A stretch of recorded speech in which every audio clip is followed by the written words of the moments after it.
Ahora sí parece que se solucionó el tema. Bueno, joven.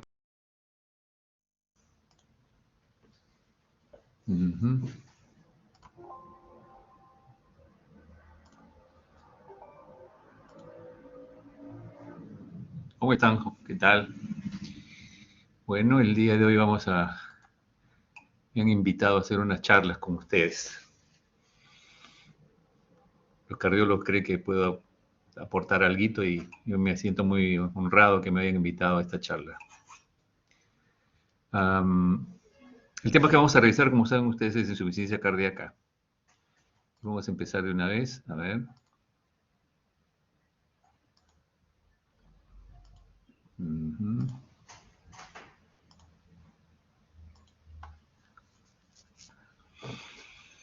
A ver.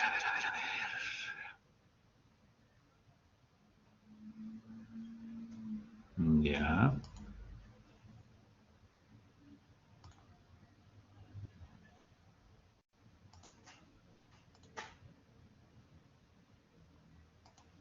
Vengas, ¿se ve la presentación?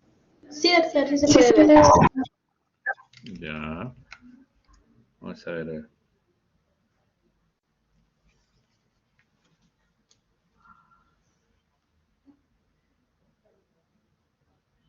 ¿Me escuchan bien ahora?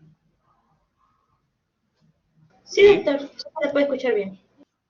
Perfecto. Bueno, el tema que vamos a revisar hoy día es insuficiencia cardíaca, que es un tema apasionante porque en los últimos años se despertó una tremenda investigación sobre este tema y que vamos a darles la definición de insuficiencia cardíaca, algunos aspectos epidemiológicos de la insuficiencia cardíaca, vamos a discutir un poco sobre la etiología y los factores de riesgo y especialmente la parte fisiopatológica que me parece que va a tener mucho que ver en los siguientes años, cómo se va a enfocar la insuficiencia cardíaca. El tema de medicina de precisión nos obliga, en todas las especialidades se habla ahora de medicina de precisión y eso implica un concepto mucho más que tiene que ver con la genética, con los factores ambientales, pero especialmente con la respuesta individual a los tratamientos. En casi todas las especialidades hay todo un tema del boom de la medicina de precisión, es decir, la respuesta individual a cada paciente ante cualquier evento o enfermedad. Las guías diagnósticas, las guías y protocolos son útiles como norma general, pero en cada tratamiento hay que individualizar al paciente. Y ahí es el tema de la medicina de precisión. Ante la respuesta a la infección, sabemos que el polimorfismo genético hace que ante una infección no todos se infecten. Así les inyecten a la vena el microorganismo. Y es porque la respuesta inmune, la respuesta metabólica, la respuesta individual de cada paciente es diferente. Entonces, esto de la medicina de precisión seguramente lo van a ir revisando en los siguientes meses o años. Y podemos hablar en relación a la insuficiencia cardíaca, que esto ya se mencionó 500 años antes de Cristo, que existen más o menos 5 millones de pacientes en el 2017 en Estados Unidos, más o menos en nuevos casos hay 500.000 a 600.000 casos por año de insuficiencia cardíaca, y que genera más o menos unas 300.000 muertes anuales. Vamos a hacer una revisión muy general, pero al final vamos a repasar el rol de la inflamación en la enfermedad cardíaca, porque juega un rol tremendamente importante ante la persistencia de algunos factores de riesgo que acentúan la respuesta inflamatoria en el miocardio y que tenemos que aprender a cómo modificarlos.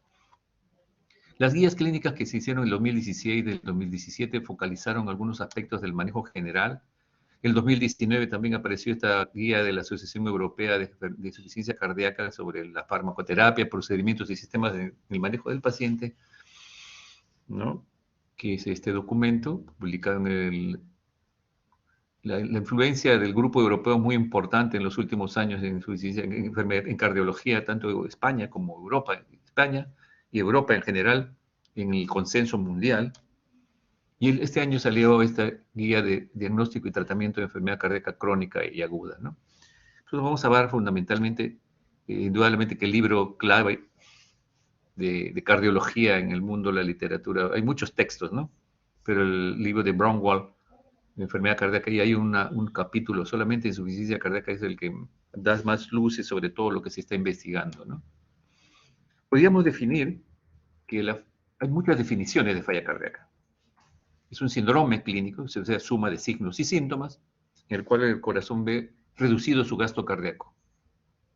En la mayor parte de pacientes, como vamos a ver. Hay un grupo de pacientes que hace falla cardíaca con gasto cardíaco alto a veces. Pero en general es un gasto cardíaco disminuido para los requerimientos metabólicos de oxígeno a nivel celular, que se caracteriza porque aumentan las presiones de llenado en las cavidades cardíacas y que se acompaña de una sobreactividad neurohumoral del sistema renina-angiotensina-aldosterona, del sistema simpático y otros elementos que vamos a revisar hoy día, con anormalidades a nivel molecular, que producen un deterioro progresivo del miocardio y que lo lleva a fibrosis, apoptosis en el tiempo. Y esto incluidamente genera un aumento en la mortalidad. Otra definición dice la situación del corazón por alguna disfunción es incapaz de aportar la suficiente cantidad de oxígeno, de requerimientos metabólicos al organismo, ¿no? Es un síndrome clínico complejo en donde hay un deterioro estructural o funcional del llenado ventricular o a nivel de la eyección de la sangre para aportar los requerimientos de oxígeno y nutrición en los tejidos. En los últimos años, esta definición donde hay un aporte inadecuado de oxígeno, donde hay un aporte, donde hay reducción de gasto cardíaco, aumento de las presiones cardíacas, se ha agregado un concepto que es muy importante de los últimos años, que es falla cardíaca con fracción de eyección disminuida, falla cardíaca con fracción de eyección en medio rango y falla cardíaca con fracción de eyección preservada. Además de los signos y síntomas, este tiene una fracción de eyección del ventrículo izquierdo menor del 40%, y en el otro extremo tenemos la fracción de eyección conservada que es más del 50%. Además de los signos y síntomas y de esta fracción de eyección, que es una evaluación ecocardiográfica, tenemos niveles elevados de péptidos natriuréticos, en donde hay una enfermedad relevante con crecimiento de ventrículo izquierdo o aurícula izquierda y disfunción diastólica. De igual manera acá, fracción de eyección preservada, ¿cierto? Niveles elevados de péptido natriurético y con crecimiento auricular izquierdo o disfunción diastólica. Este término de fracción de eyección de ventrículo izquierdo y de disfunción diastólica lo quisiéramos que ustedes se lleven una idea realmente a qué nos referimos. Y quisiera que vean este video donde van a ver qué cosa es la fracción de eyección. Estaba haciendo consulta, así que no lo he podido bajar, pero vamos a... Esperemos que esto acabe y empezamos a ver la... Listo.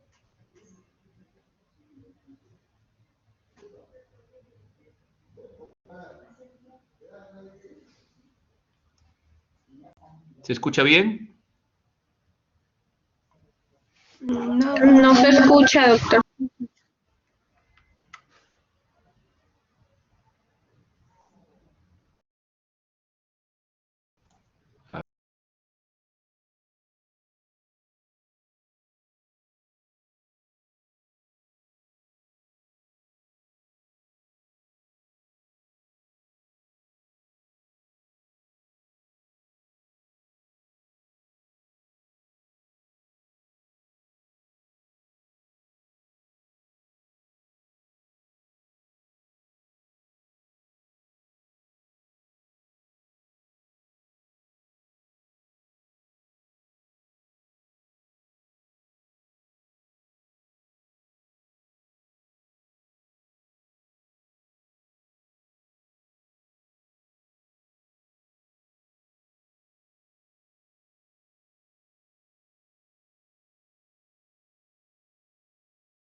Me fui del sistema, bueno, no importa. A ver, continuemos otra vez.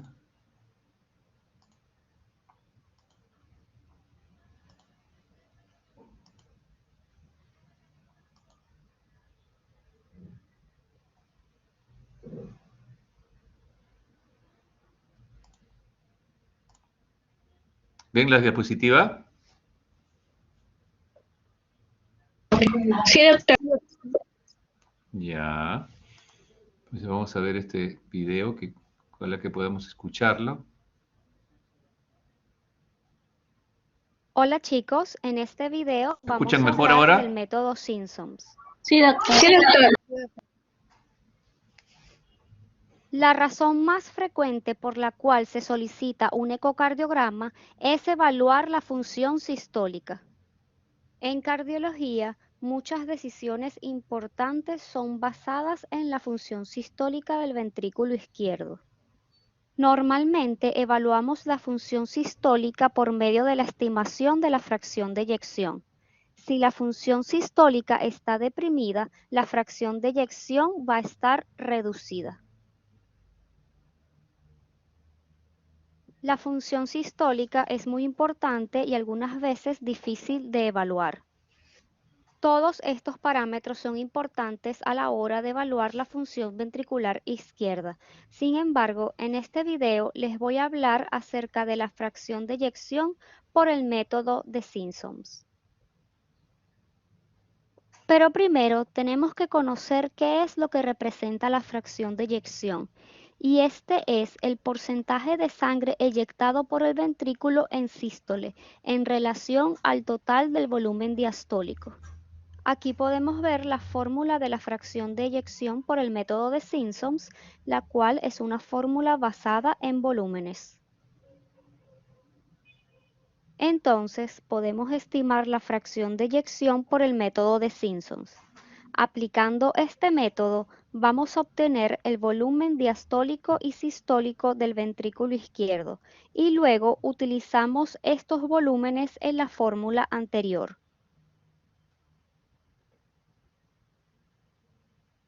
Si calculas el volumen diastólico y sistólico solo de la vista apical de 4 cámaras, estarás estimando la fracción de eyección solamente en un plano. Realizar el método de Simpsons en 2 planos te dará resultados más exactos. Y para esto, debes añadir también el volumen diastólico y sistólico de la vista apical de 2 cámaras. Ahora te voy a enseñar paso a paso cómo estimar la fracción de eyección por el método de 2 planos de Simpsons. Primero, encuentra tu vista apical de 4 cámaras y vas a ampliar la imagen concentrándote en el ventrículo izquierdo. Congela la imagen al final de diástole y vas a trazar el borde endocárdico para obtener el volumen diastólico.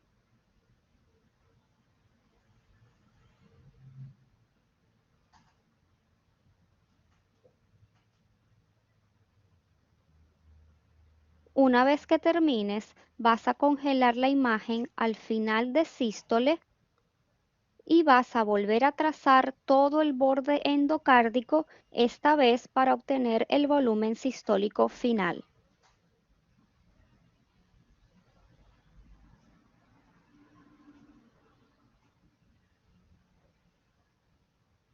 Ya tenemos un plano listo y ahora vamos a hacer lo mismo en tu vista apical de 2 cámaras. Congela la imagen al final de diástole y vamos a trazar todo el endocardio para obtener el volumen diastólico, esta vez en 2 cámaras.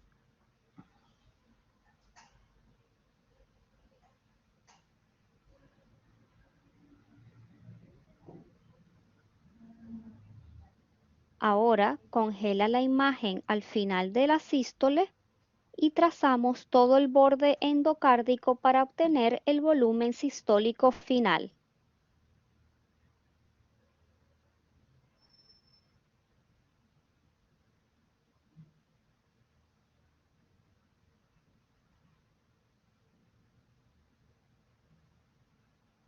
Estimar la fracción de eyección por el método de Simpsons es más efectivo que hacerlo por el método de Ticholz. Entonces, la intención de la presentación para ustedes de este punto es que tengan una idea de qué cosa es la fracción de eyección. Entonces, la evaluación ecocardiográfica al final de la diástole y al final de la sístole, del cambio de volumen en el ventrículo izquierdo y que nos da una idea de qué cantidad de sangre está inyectando ese ventrículo, ¿cierto? Hemos visto también en esta clasificación que hay una disfunción diastólica. Entonces, así como hay una fracción de eyección de ventrículo izquierdo donde evaluamos los cambios de volumen, ¿cómo evaluamos la función diastólica? Quiero que tengan una idea también cuando hablamos de una insuficiencia cardíaca con una falla diastólica, ¿no? Ok. ¿Qué usamos regularmente en eco para tratar de evaluar la función diastólica de los pacientes?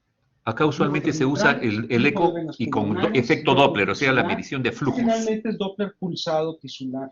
Doppler pulsado tisular, o sea, Volumen medición de flujos de izquierda, sangre. Strain rate no se usa mucho, pero ya hay algunas publicaciones que hablan al respecto.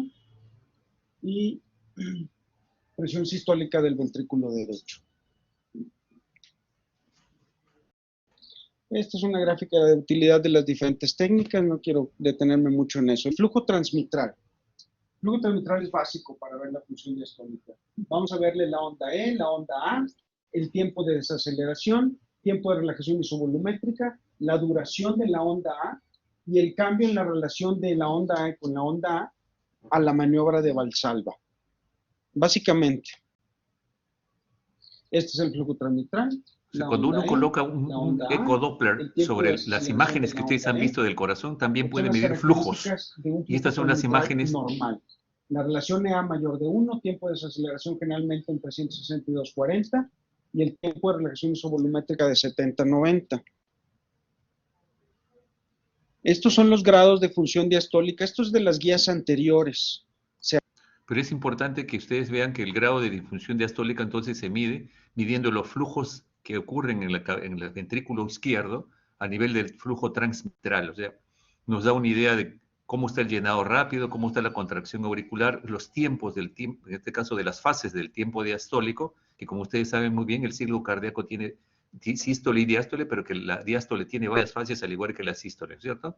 Llenado rápido, llenado lento, contracción auricular, cierre de válvula auriculoventricular, contracción isovolumétrica, fase de eyección rápida y eyección lenta, cierre de válvulas sigmoideas y relajación isovolumétrica, llenado rápido y llenado lento. Entonces, acá se miden esos tiempos y es la fase diastólica, o sea, con una medición ecocardiográfica, ¿no? Con la medición ecocardiográfica tenemos una idea, indudablemente, de cómo, vamos a ver acá, ¿a qué nos referimos a función diastólica, a disfunción diastólica y qué nos referimos a en este caso, una fracción de eyección disminuida?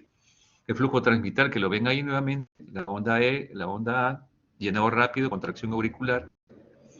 Y en la mayoría de pacientes la disfunción sistólica y diastólica coexisten. Habíamos hablado de que la fracción de eyección es la más importante en esta clasificación de insuficiencia cardíaca. Hay diferencias en el pronóstico, en el tratamiento, y que esta falla cardíaca con fracción de eyección reducida, la mitad de los pacientes tienen crecimiento del ventrículo izquierdo. En los estudios de estos estudios randomizados controlados de pacientes con fracción de eyección con reducción de la falla, en este caso fracción de eyección reducida, y más o menos es menos de 40%, y entonces se define como diagnóstico de clínico de falla cardíaca una fracción de eyección de menos de 40% cuando hablamos de fracción de eyección reducida.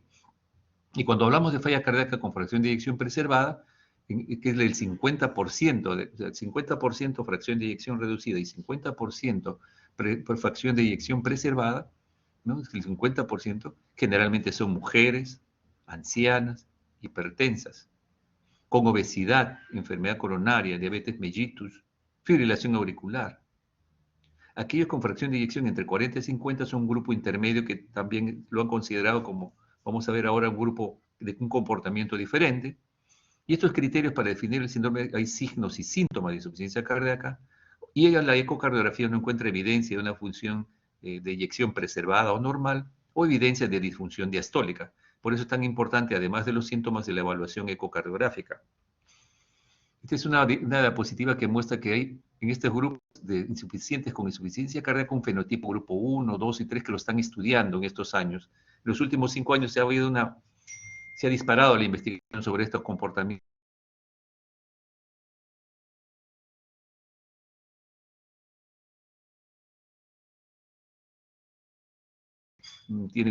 Dice deficiencia en el péptido diurético cerebral, que vamos a verlo ahora, que es una hormona muy importante para la excreción de sodio, el fenotipo de fracción de eyección preservada con síndrome de deficiencia de péptido natriurético, el otro es el fenotipo cardiometabólico, cuando está el obeso, que hay una relajación comprometida más severamente, una alta prevalencia de diabetes, y en el fenotipo tipo 3, en donde ahí tenemos síndrome cardiorrenal, falla ventricular derecha, remodelamiento eléctrico más severo, disfunción del ventrículo derecho, ¿no?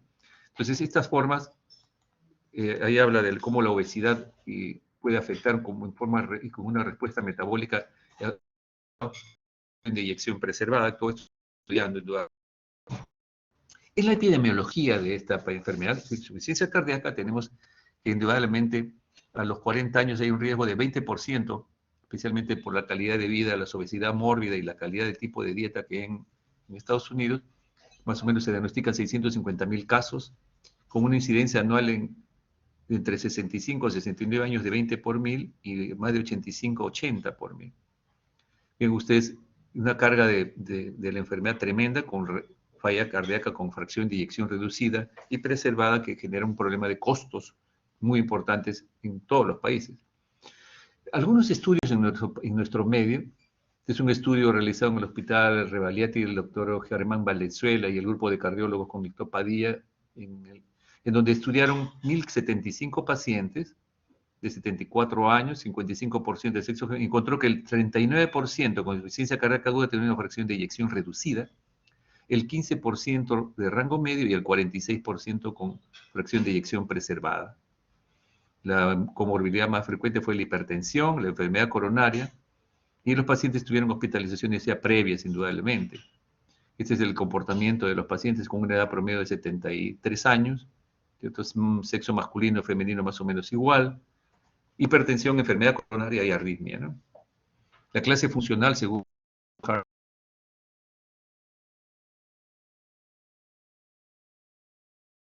45-42%.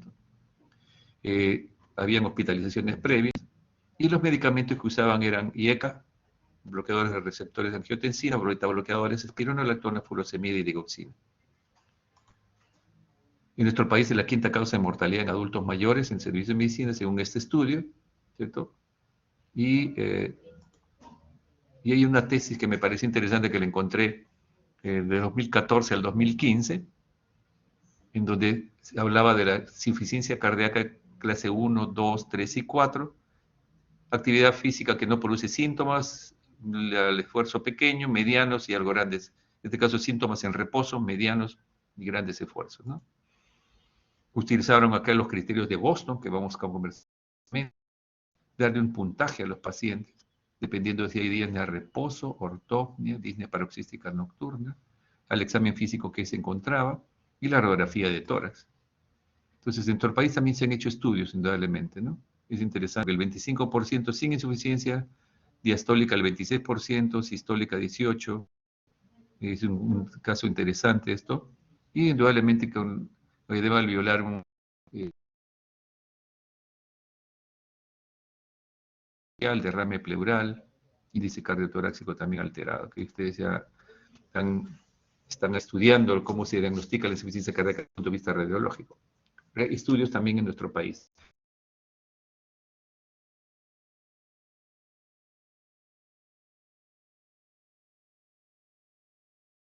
La prevalencia o la epidemiología de la insuficiencia cardíaca y más o menos entre 1.3 hasta 2.1, ¿no?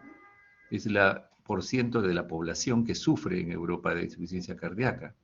En Australia de 1 al 2%, ¿no? En Norteamérica 1,5 a casi 2%, en Brasil 1%, no hay datos importantes en el resto del mundo de acuerdo a esta publicación, y la mortalidad, la sobrevida con el manejo actual más moderno ha mejorado, la mortalidad absoluta sigue siendo alta, y en los últimos, mortalidad a los 5, es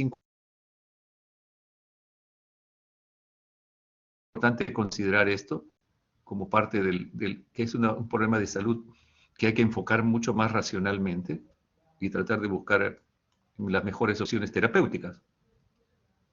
¿Cuáles son los factores de riesgo? En los últimos años, indudablemente, la hipertensión ha pasado a ser el factor más importante asociada a la insuficiencia cardíaca. Más o menos 25% son hipertensos. En nuestro país más o menos la hipertensión también oscila al 27% del primer estudio que ustedes conocen que se ha realizado en el país. Tratamiento disminuye el riesgo de falla cardíaca un 50% también. La diabetes mellitus aumenta el riesgo de falla cardíaca y afecta el desenlace. Cada vez más el síndrome metabólico junto con la diabetes van a modificar la respuesta en la insuficiencia cardíaca, como vamos a ver ahora, y la enfermedad aterosclerótica, hipertensión, diabetes, síndrome metabólico, la aterosclerosis.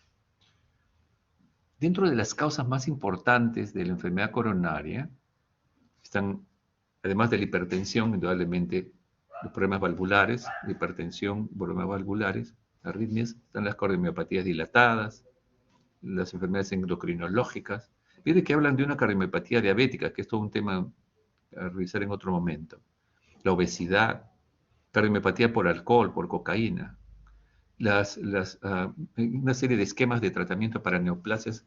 Ya los oncólogos han tomado como costumbre pedir una ecocardiografía antes de iniciar quimioterapia, por ejemplo, con el grupo de los antracíclicos que vamos a ver ahora también. Y las miocarditis puede llevar a insuficiencia cardíaca.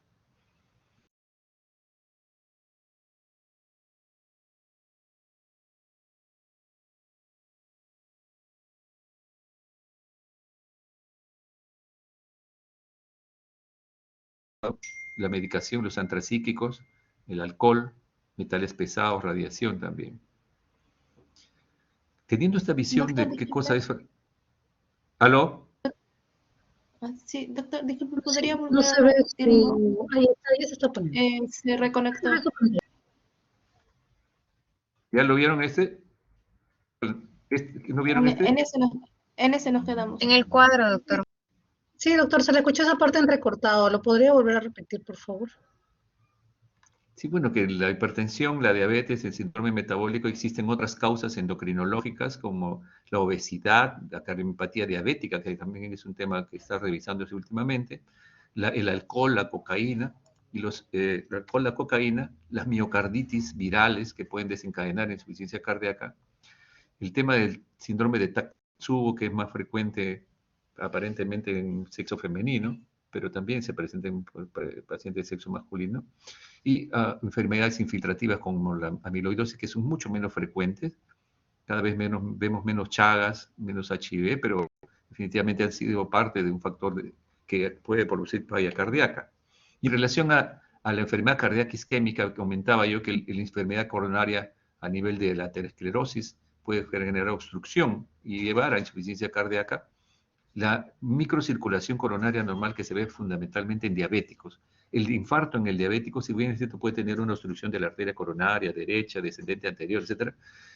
Tiene una alteración en la microcirculación por lesión endotelial que a veces tiene un comportamiento un poco diferente al paciente con solamente problemas de la macrocirculación.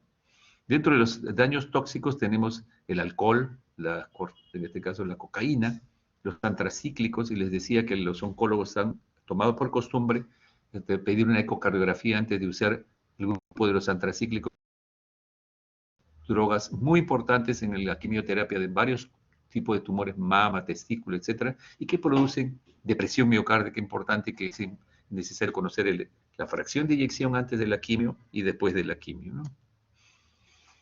Entonces, una vez teniendo esta visión de lo que es la clasificación de insuficiencia cardíaca, fracción de eyección reducida, preservada, de lo que es qué cosa es fracción de eyección desde el punto de vista ecocardiográfico, qué cosa es la disfunción diastólica también desde el punto de vista ecocardiográfico, y de esta epidemiología que afecta más o menos a un porcentaje importante de la población, cuál es la aproximación diagnóstica desde el punto de vista clínico. Entonces tenemos que hacer una buena historia clínica, un examen clínico adecuado, pruebas complementarias. La edad juega un rol muy importante. Hemos visto que mientras más edad, y si hay más edad y no hay control adecuado de la hipertensión o problemas valvulares, esto es mucho más frecuente. Factores de riesgo cardiovascular, qué tipo de profesión pueden tener los pacientes, si ya tiene cardiopatía conocida previa, miocardiopatía dilatada o miocarditis previa, los tóxicos, qué fármacos está ingiriendo, antecedentes familiares, Las enfermedades sistémicas que pueden afectar también el miocardio, ¿no es cierto? Y neoplasias, quimioterapia, radioterapia, esos son datos importantes de la historia. Dentro de los síntomas, yo siempre insisto en eso con ustedes, la disnea, la ortopnia, lo pongo con mayúscula, la disnea paroxística nocturna, porque hemos visto que es altamente sensible y específico de insuficiencia cardíaca, la tos, muchas veces por crecimiento auricular o por simplemente congestión pulmonar, la tos es un síntoma asociado a la insuficiencia cardíaca, y la presencia de sibilancias a veces confunde con el asma, pero por edema de la mucosa traqueal puede generarse sibilancias que simulan un asma y por eso se llama asma cardíaca. Y la presencia de nicturia, ¿no? De la congestión paciente con insuficiencia cardíaca. Los edemas, la ascitis, la distensión abdominal por la ascitis puede generar disconfort abdominal, puede provocar náuseas. Y el bajo gasto, debido a presencia de disfunción ventricular sistólica, puede haber astenia, fatigabilidad fácil, cansancio, deterioro cognitivo, cierta bradipsiquia. Y en un grupo de pacientes puede haber una caquexia, el paciente pierde masa muscular, disminución de la diuresis y el bajo gasto es muy importante. Y en los pacientes con insuficiencia cardíaca asociada a enfermedad coronaria puede haber angina de pecho, o por presencia de una estenosis aórtica, también, presencia de palpitaciones y síncope. La exploración física, vamos a tener pacientes en un espectro de repente sin muchos hallazgos en el examen físico importantes, si es el paciente que de repente tiene factores de riesgo para decir insuficiencia cardíaca, pero no tiene síntomas, el paciente puede estar normal, pero si hay anemia puede estar pálido, si el gasto cardíaco está disminuido puede estar frío, sudoroso, disneco, con acrocianosis, y en un grupo de pacientes en donde la insuficiencia cardíaca ha sido persistente puede aparecer el Schengen-Stock, que es las apneas prolongadas, una hiperventilación, y luego apnea prolongada, y nuevamente insuficiencia, un aumento de la frecuencia respiratoria. La presión arterial me va a ayudar para ver si hay una presión arterial conservada o hipertenso. Y en algún grupo de pacientes con insuficiencia cardíaca lo puedo encontrar en shock. Y eso ya estamos en shock cardiogénico, ¿no? Debido a una insuficiencia cardíaca severa.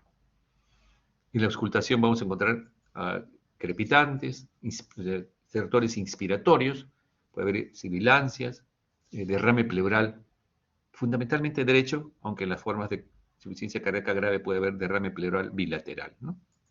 En la auscultación cardíaca, otro dato que habíamos conversado también, que es importante, además del ritmo de galope, además del signo de disnea paroxística nocturna, el ritmo de galope es otro dato que nos habla de compromiso miocárdico, de que ese corazón está necesitando una contracción auricular mucho más importante y que necesita para distensión del ventrículo izquierdo que se cumpla la ley de Starling. Mientras más fuerza se encuentra en la aurícula, más se distiende el ventrículo y mejor ocurre la contracción en los pacientes con insuficiencia cardíaca compensada especialmente. La presencia de edemas que dejan fovea en zonas de declive, en la región sacra, etc. Puede encontrar una incurgitación yugular relacionada al aumento de la presión intratorácica y también que deja de ser específico, especialmente en los pacientes ancianos, en los pacientes con problemas de hipertensión pulmonar, problemas pulmonares previos, porque definitivamente la incurgitación yugular es un dato adicional que me puede ayudar, pero que no es patognomónico de insuficiencia cardíaca. Puede haber hepatomegalia y reflujo hepatoyugular por el cuadro congestivo pulmonar en el paciente con insuficiencia cardíaca global. Acá tenemos nosotros una incurgitación, esta es la orejita, este es el cuello, esta es la incurgitación yugular, en posición semisentada de 45 grados. El edema que deja fovea, ¿cierto? Gran edema en ambas extremidades, y la dificultad respiratoria que pueda hacerse presente por la acentuación de la retracción intercostal en los pacientes con insuficiencia respiratoria por insuficiencia cardíaca, y que buscan la ortopnia cuando hay compromiso importante de la falla cardíaca. Algunos criterios que se usan como diagnóstico son los criterios de Framingham. Habíamos visto que hay criterios de Boston, de New York Heart Association, pero los criterios de Framingham, en donde se utilizan dos criterios mayores y un criterio mayor y dos menores, siguen siendo los síntomas que ustedes conocen como disnea paroxística nocturna, los criterios mayores, imaginen ustedes. Un tercer ruido es un criterio mayor. Puede haber ortopnia, PVC incrementada, crepitantes, reflujo hepatoyugular, cardiomegalia, edema pulmonar en la radiografía, y estos son uno de los criterios mayores. Dos de estos criterios mayores hacen diagnóstico de insuficiencia cardíaca. Algunos criterios menores están el edema malleolar, la tos nocturna, la disnea, la hepatomegalia, pérdida de peso también, la taquicardia, ¿no es cierto? Entonces, el diagnóstico de insuficiencia cardíaca con fracción de eyección reducida requiere que se cumplan 3, ¿no? Síntomas típicos, signos típicos y una fracción de eyección de ventrículo izquierdo disminuida, o sea, menor de 40%. Y el diagnóstico de insuficiencia cardíaca con fracción de eyección preservada requiere que se cumplan 4, síntomas típicos, signos típicos y ecocardiográficamente una fracción de eyección de ventrículo izquierdo normal y ventrículo izquierdo no dilatado, indudablemente con una cardiopatía importante, que haya historia de una cardiopatía que explique esta condición clínica, ¿no? Los signos y síntomas hemos visto acá, síntomas, disnea ortopnea, disnea paroxística, tolerancia, edema, tos nocturna, sibilancias, pérdida de peso. Y dentro de los signos, presión venosa y yugular, entonces, sumando ambos criterios, es muy importante poder hacer el diagnóstico de insuficiencia cardíaca en este tipo de pacientes. Quizás en esta gráfica era más para mostrarles que además de los problemas valvulares, pericárdicos, se incluye un grupo de pacientes con estados de gasto cardíaco alto. O sea, si bien es cierto, por definición, hay un gasto cardíaco reducido, es un gasto cardíaco reducido también para los requerimientos de oxígeno tisulares. Y entre ellos tenemos la tirotoxicosis, por ejemplo. Paciente con insuficiencia cardíaca que tiene hipertiroidismo, el hipertiroidismo puede llegar a la emergencia con una insuficiencia cardíaca, con exoftalmos, taquicardia, frecuencias cardíacas elevadas y con insuficiencia cardíaca, y que tiene gasto cardíaco alto, pero es insuficiente para los requerimientos de oxígeno de ese hipertiroidismo descompensado. De igual manera sucede con la sepsis, de igual manera con las fístulas arteriovenosas, estas fístulas que se presentan en la enfermedad de Payet también, menos frecuentemente con anemia severa, ¿no? Una anemia severa genera taquicardia, gasto cardíaco alto compensatorio, y si esa anemia es muy severa podría llevar a insuficiencia cardíaca, que no es lo frecuente. Más bien está asociado a pacientes renales crónicos con anemia severa y que se asocia a una insuficiencia cardíaca, como vamos a ver al final. Bien. Creo que aquí... Un dato también de esta, hay problemas autoinmunes, enfermedades infiltrativas como la amiloidosis. Dentro de las anormalidades metabólicas me doy el trabajo de insistir en un tema que para mí es apasionante porque a veces no le damos importancia, que son los aspectos nutricionales, ¿no? Los déficits de tiamina especialmente, ¿no? Revisen el tema de deficiencia de tiamina, por cuanto es una vitamina tremendamente importante, B1, para generar...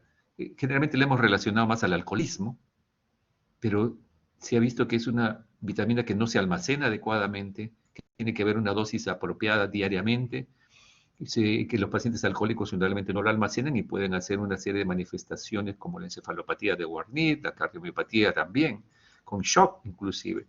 Entonces, en la deficiencia de tiamina se ha visto también que se pierde tiamina con el uso de diuréticos. Y hay estudios súper interesantes de insuficiencia cardíaca que no mejoraban con tratamiento convencional y que mejoran con la adición de tiamina debido a que los diuréticos, el paciente no come adecuadamente, no se alimenta adecuadamente, encima de diuréticos, y los diuréticos hacen perder tiamina, y la administración de tiamina puede mejorar la capacidad contráctil, y saber que en el grupo de pacientes, especialmente los que tienen problemas nutricionales, la tiamina podría mejorar la contractilidad miocárdica, y nosotros hemos tenido pacientes con shock, que se llama Shoshin beriberi, que produce shock. Eso es más visto en Asia, pero también en nuestro país, porque hay muchos pacientes que no se alimenta adecuadamente, inclusive que tienen nutrición parenteral y no recibe tiamina en la nutrición parenteral, que puede llevar a la insuficiencia cardíaca y al shock por deficiencia de tiamina. Es un tema, les sugiero que lo revisen así como un tema adicional, pero que tengan presente que los problemas demenciales a veces se asocian a deficiencia de tiamina, los problemas cardíacos también, las neuropatías del desnutrido, del que no se alimenta bien, la tiamina, la B6, pero especialmente la tiamina. Hay que tener mucho cuidado con ella, ¿ya? ¿Listo? ¿Y cuáles son los factores precipitantes? Es decir, factores de riesgo.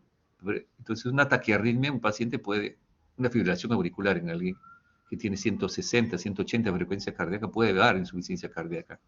Una hipertensión no controlada, eso ya llamamos una crisis hipertensiva, que puede desencadenar edema pulmonar. Una anemia severa, en un paciente con disfunción ventricular, sea sistólica o diastólica, lo puede llevar a insuficiencia cardíaca. El hipertiroidismo, un cuadro séptico, un proceso de tromboembólico sobre un miocardio con problema sistólico o diastólico, síndrome coronario agudo, y el no cumplimiento de tratamiento, indudablemente, y especialmente las interacciones farmacológicas que a veces tenemos que considerar que a veces las pacientes no cumplen su tratamiento o por problemas de olvido o problemas que no hay una supervisión adecuada por parte del familiar, pueden tener un efecto indeseable, efectos adversos por los medicamentos y por lo tanto tener siempre atento a eso en la historia, cuando uno hace la historia, que quién cuida, quién le administra sus medicamentos a los pacientes. En resumen, la enfermedad coronaria, que genera un infarto de miocardio, un proceso inflamatorio persistente, una expansión de las horas o días de esa zona, y que puede generar fibrosis y adelgazamiento con remodelado global. Vean ustedes que lleva a un problema de cardiomiopatía dilatada. Entonces, el tratamiento que se recomienda ahora es tratar de mejorar, que disminuir esa remodelación cardíaca que ocurre cuando hay un infarto, que la hipertensión arterial también es otro tema que genera hipertrofia ventricular izquierda y zonas de deterioro inflamatorio a nivel cuando hay insuficiencia cardíaca. Indudablemente que la enfermedad valvular es un elemento clave también como causa de insuficiencia cardíaca. O sea, coronario, hipertenso y con problema valvular son tres cosas que uno debe buscar en alguien que tiene insuficiencia cardíaca y quedarse con que hay una insuficiencia cardíaca probablemente a uno de estos factores o buscar siempre cuál es la causa de insuficiencia cardíaca porque es importante el hallazgo de la etiología para poder controlar esta entidad clínica. Más rara, las cardiomiopatías dilatadas, ¿cierto? Dilatación ventrículo izquierdo, derecho, y que eso también puede ser secundario a una miocardiopatía chagásica, una miocarditis viral que hubo en el pasado. En la evaluación clínica del paciente con insuficiencia cardíaca, tenemos la clasificación de la American Heart Association, en donde hablamos de pacientes, acá ustedes ven del American Heart Association y del New York Heart Association. Entonces, ambos son clasificaciones que se superponen de alguna forma. Paciente con riesgo, pero sin enfermedad estructural o síntomas. A. El B, enfermedad cardíaca estructural, pero sin síntomas. O sea, tiene hipertenso, diabético, etcétera, valvular, pero no tiene síntomas. Enfermedad estructural con algunos síntomas de insuficiencia cardíaca.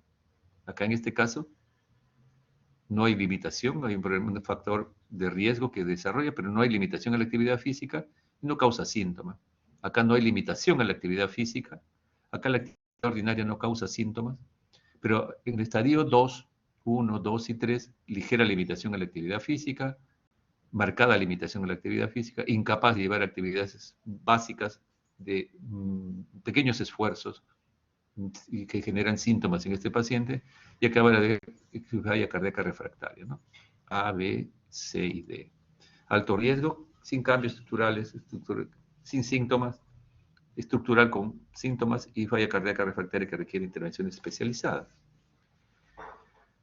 La sensibilidad y especificidad, ya hemos conversado de los RALes, del tercer ruido, miren ustedes, ¿no? La ortopnia, la prevención venosa central, no son tan altas, pero el valor predictivo negativo de ellos llega a ser importante. Cuando uno tiene una paciente con posible insuficiencia cardíaca en fase aguda o no aguda y una alta sospecha de insuficiencia cardíaca, uno tiene que no solamente hacer una buena historia, sino hacer una ecocardiografía, pedir ProBNP, ¿no es cierto? Como vamos a ver ahora, y en algunos casos requerir imágenes, eco, ¿cierto?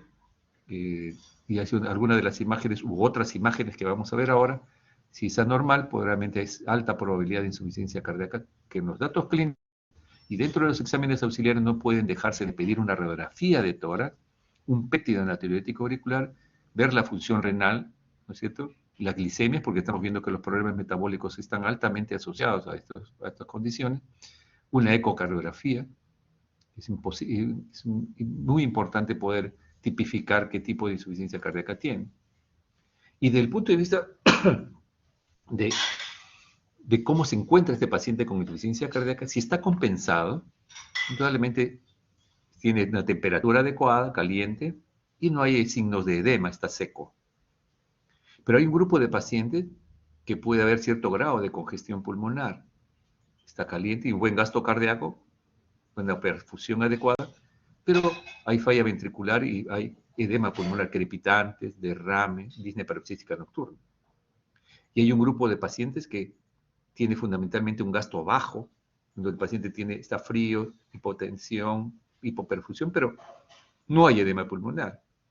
Y el grupo más severo, al cual podríamos llamar un shock cardiogénico ya, el paciente signos de gasto bajo, signos de hipoperfusión y en edema pulmonar.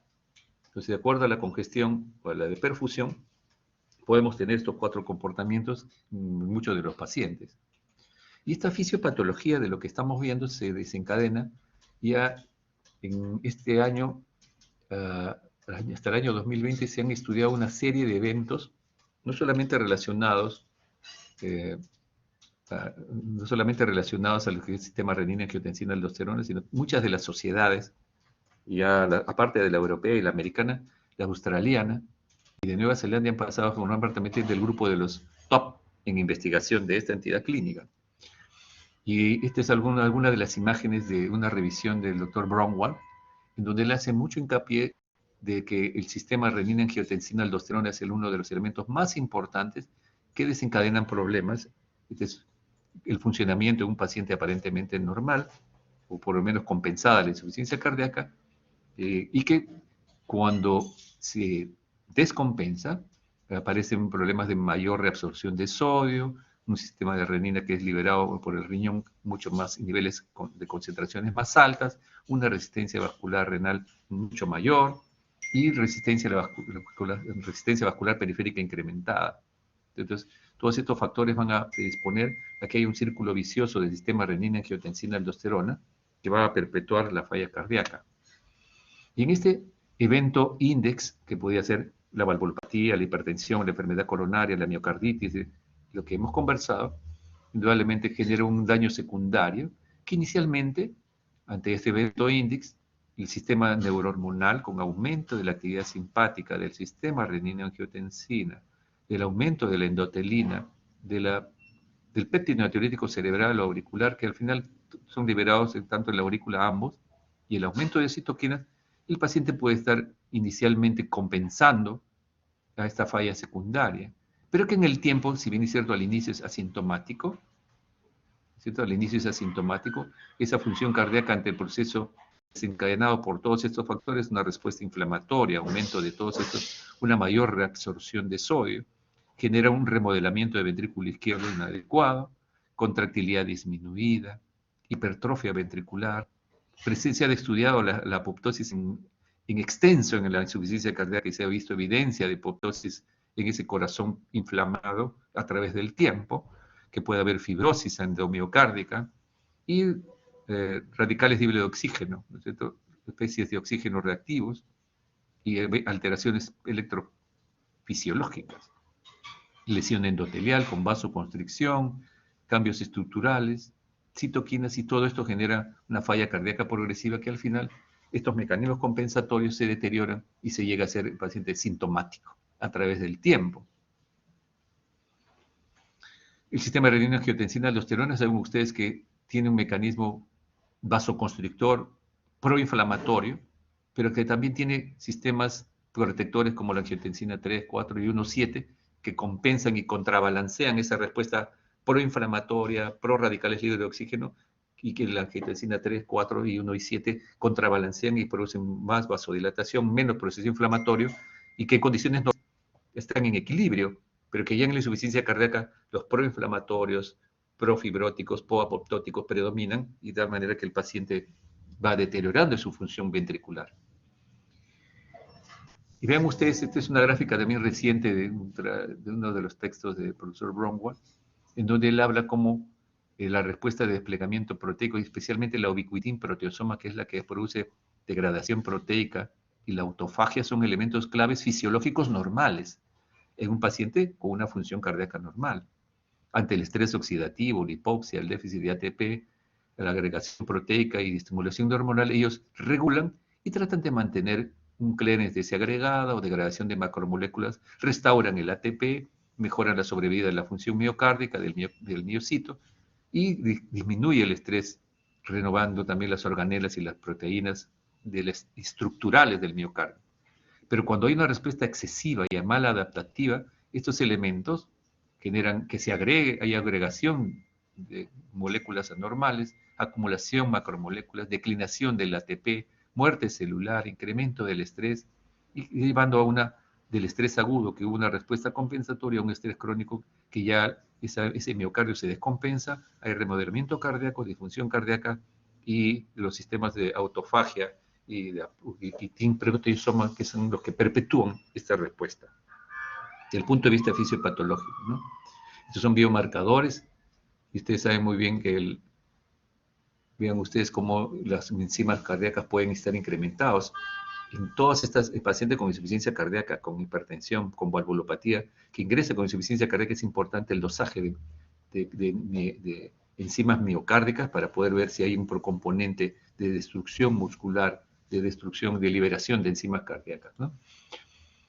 El otro punto es acerca del ProBNP. Se ha estudiado mucho también, porque esta es una hormona que genera aumento y pérdida de sodio, de tal manera que en pacientes con insuficiencia cardíaca, este metabolismo no se hace adecuadamente y tenemos niveles excesivamente altos del ProBNP, NT, ProBNP, y estos son de rango medio, si se llaman, pero en general lo que nos interesa es que mire la sensibilidad 90% y de 70 a 90% de especificidad, y con un valor predictivo negativo también alto, en donde nos permite estudiar que este es un elemento del punto de vista bioquímico en quien sospechamos insuficiencia cardíaca descompensada debe ser solicitado. Debe ser solicitado además de los datos clínicos, radiológicos, ecocardiográficos, para poder tipificar mejor la severidad de la insuficiencia cardíaca. La obesidad, a los factores que hemos mencionado, se agrega porque las adipoquinas generan efectos renales, la hipertensión, la resistencia a la insulina, y altera el metabolismo, más apoptosis, falla cardíaca. ¿Cierto? Y ante la sobrecarga, un paciente con problemas valvulares, hay sobrecarga hemodinámica, de volumen o de presión, los transductores mecánicos generan señales intracelulares, remodelamiento, dilatación de los sarcómeras, se alteran las sarcómeras y puede haber hipertrofia concéntrica o excéntrica. Lo concreto es que se pierde la capacidad contráctil de las moléculas de actina, miosina y tropomiosina. Y vean ustedes, yo estaba viendo esta diapositiva y me daba cuenta de que mucho de esto es, de la impresión que estoy viendo una respuesta inflamatoria en la sepsis, ¿no? Ven ustedes, patrones moleculares de daño, damage asociado a daño, que activan la apoptosis, interleuquina 1, TNF, citoquinas que generan quimiotáctica, atracción a otras células inflamatorias, y vean ustedes el nuclear factor kappa B, daría la impresión que estoy viendo la respuesta celular ante la sepsis, y genera lesión a nivel intracelular, una respuesta proinflamatoria y daño mitocondrial. Y ahí es donde viene el problema en la insuficiencia cardíaca, esto es a través de los años, indudablemente. Y esta alteración mitocondrial genera una fosforilación oxidativa inadecuada, generación de oxígeno inadecuado, ATPs, con incapacidad contráctil de ese miocardio, ¿cierto?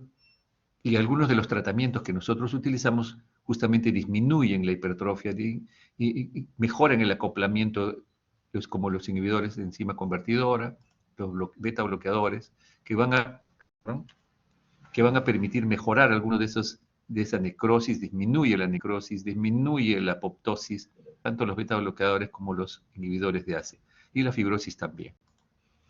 En resumen, la disfunción ventricular izquierda, las consecuencias son debido a un remodelamiento, dilatación, vasoconstricción energética miocárdica normal, presión incrementada, y anormalidades en el músculo y deficiencias, anemia, falla renal. Puede haber apnea del sueño que genera hipertensión y también arritmias que perpetúan la insuficiencia cardíaca, ansiedad, depresión, caquexia. Y los agravantes como las arritmias, la enfermedad coronaria, regurgitación mitral, bloqueo de rama, todo esto también perpetúa, agravando las comorbilidades y una disfunción ventricular izquierda, y que puede activar el sistema renina-angiotensina, vasopresina, endotelina, inflamación, y de la disfunción llevar a la muerte. Esta última parte simplemente es para mencionarles a ustedes que todo lo que se está estudiando de la inflamación en falla cardíaca, se sabe ahora que el sistema de patrones moleculares de daño, patrones moleculares asociados a patógenos, los Toll-like receptores y los receptores similares al NOT, también todos ellos se activan. Y al activarse ellos generan problemas a la activación inmune en la insuficiencia cardíaca, se ha estudiado esto ya. Y esto es, les decía a ustedes que esto se parece a un cuadro de sepsis porque hay citoquinas, quimoquinas, ¿cierto? Activación del linfocito TSD4, CD8, neutrófilos, monocitos, que generan respuesta inflamatoria a nivel muscular y por lo tanto deteriora y genera falla cardíaca. A nivel basal, la respuesta del organismo ante una situación de estrés puede haber una homeostasis con una respuesta inflamatoria transitoria que se revierte, pero si esta se perpetúa por el sistema renina-angiotensina, aldosterona, el sistema nervioso simpático, la sobrecarga cardíaca, esa injuria aguda genera inflamación, y esa inflamación, una inflamación que se perpetúa, generando mal funcionamiento del cardiomiocito, destrucción, inflamación, alteración de la estructura molecular. Por lo tanto, en condiciones normales, la adaptación fisiológica en el inicio, si uno controla la hipertensión, controla los factores desencadenantes, puede evitar que esto se torne irreversible. Hasta un punto puede ser reversible, pero definitivamente es un tema todavía, esta parte inflamatoria que se está investigando. Y vean ustedes cómo estos son una serie de trials en falla cardíaca y el uso, por ejemplo, de infliximab, de Etanercept. Todavía indudablemente no hay datos concluyentes, pero ven ustedes el canalimumab, como si estuviera ustedes tratando a un paciente con artritis reumatoide, que ustedes han vuelto tromes ya viendo tanto paciente con enfermedad reumatológica y sus drogas modificadoras de la enfermedad. Vean ustedes rosuvastatina, una serie de proinflamatorias, y esto se ha encontrado y hay pacientes con fracción de eyección reducida, en el que hay un fenotipo que ellos han dado en llamar fenotipo cardioinflamatorio, ¿no? Esta es la radiografía de un edema pulmonar, que ustedes lo conocen, en alas de mariposa, ¿no? Esto ya lo hemos visto.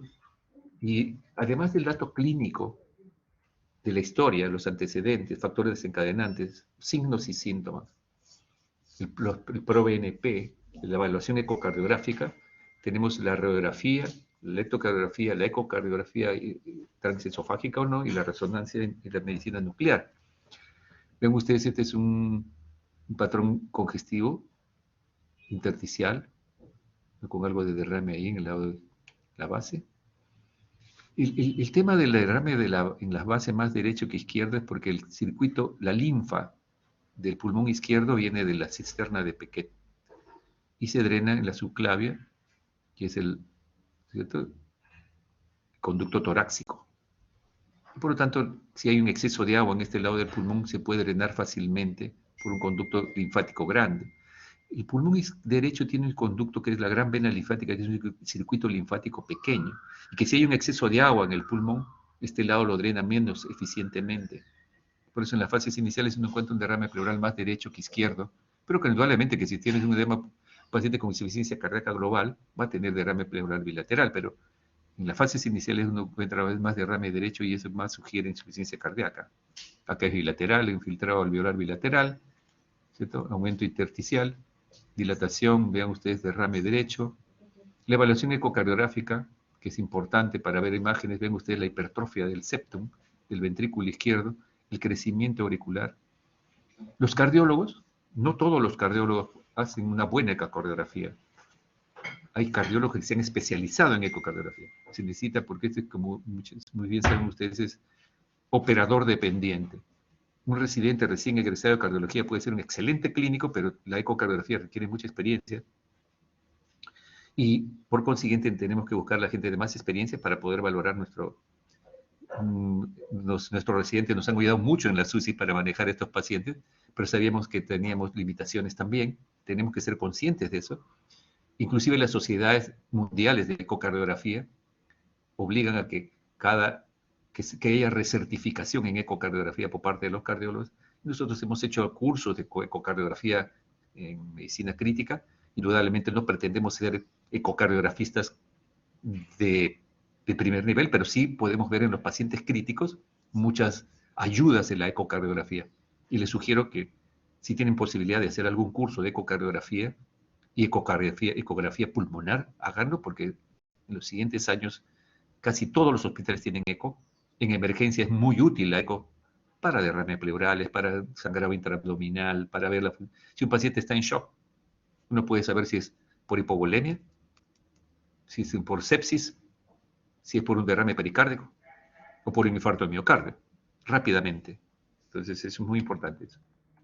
A ver, ¿qué más? El estudio de la cardiología nuclear también nos evalúa el flujo sanguíneo miocárdico, el metabolismo. Es decir, se ha avanzado tanto, todavía en nuestro país no hay en todos los hospitales cardiología nuclear, pero es un procedimiento que ayuda mucho, especialmente en aquellos pacientes complejos en donde hay superposición de problemas valvulares, hipertensión, enfermedad coronaria, para saber realmente cómo está el estadio funcional de ese miocardio. La resonancia, también hay gente especializada en resonancia que ha estudiado mucho y nos da mucha información cuando los casos son complicados, ¿no? Resonancia magnética nuclear realce tardío con galodinio, ¿no es cierto? Todo esto con pruebas y de acuerdo a estas imágenes, algunos tests que hay que hacer, angiografía coronaria, y elegir cuál es el tratamiento más adecuado. Entonces, en general en insuficiencia cardíaca tenemos pacientes de alto riesgo a desarrollar insuficiencia cardíaca, 50 a 60 millones en el mundo, 22% de la población. Y si tienen diabetes o cardiomiopatía por estudio familiar, más riesgo. Inicialmente, si uno no maneja esto, se tornan asintomáticos. Infarto miocardio previo, disfunción del ventrículo izquierdo.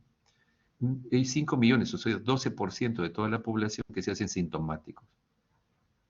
Y hay algunos que llegan a estadios refractarios, que al final podrían necesitar inclusive trasplante.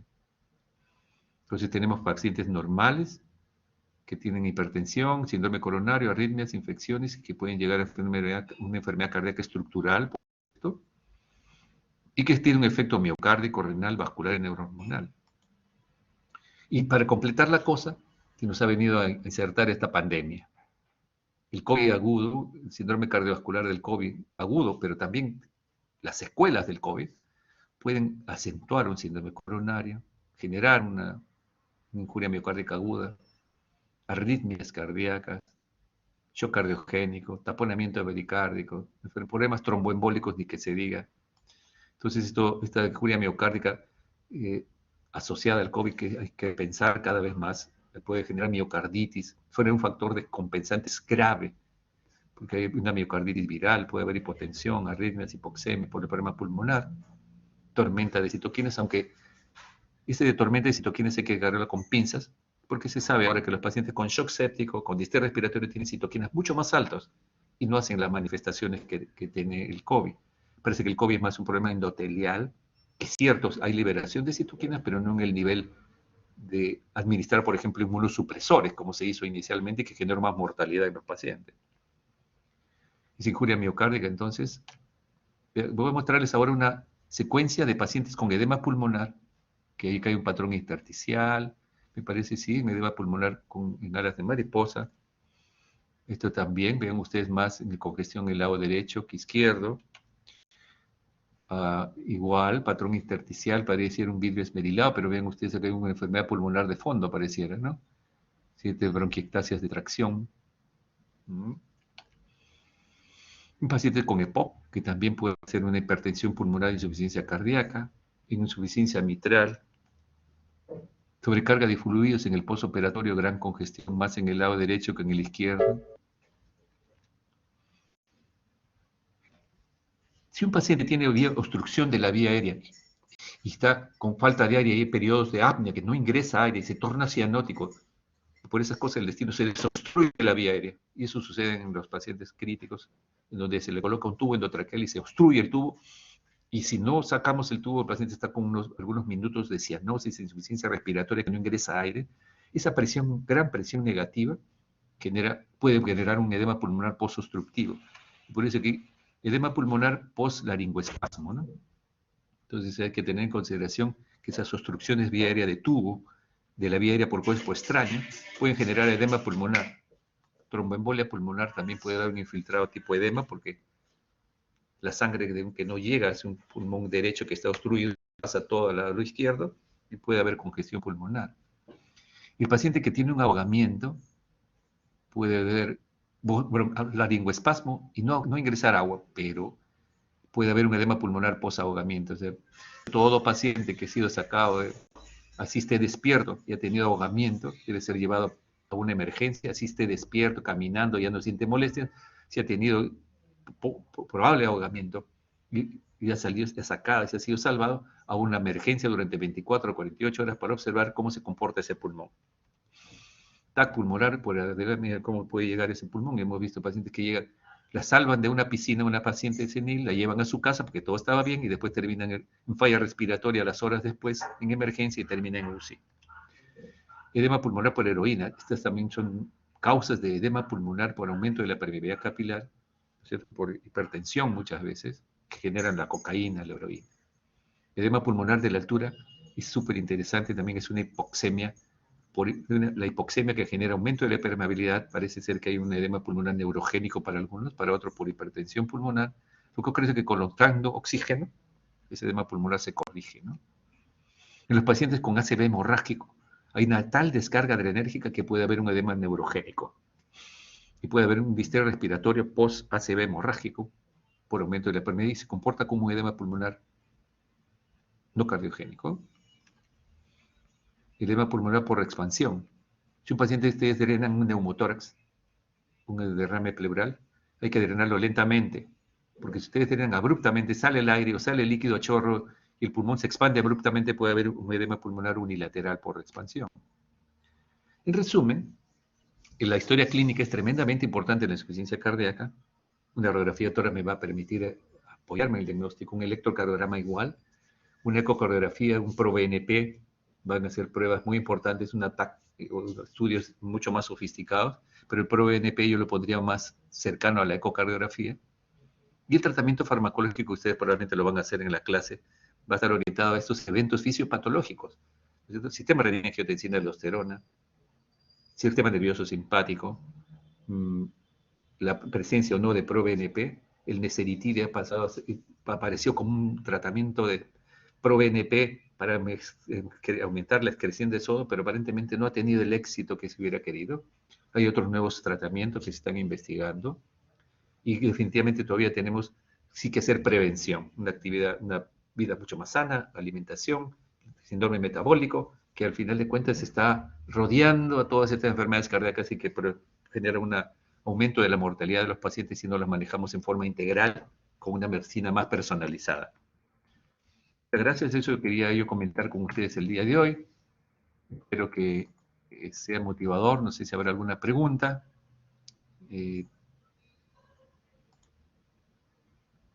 No sé si todo quedó bien. A ver.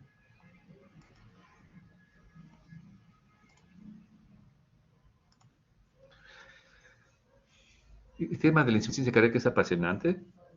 Ahí todo claro, dice Yomara. Ya. Muy bien. Junto con la hipertensión, son dos temas que deben dominar ustedes como médicos que se están formando. Cuando vayan al internado, seguramente, además de los problemas respiratorios y de diarrea que a veces hay en verano, pero en este caso el tema del COVID va a dominar y por lo tanto tenemos que estar mucho más atentos porque esta es una asociación deleteria, COVID y el paciente con enfermedad cardíaca, ¿no?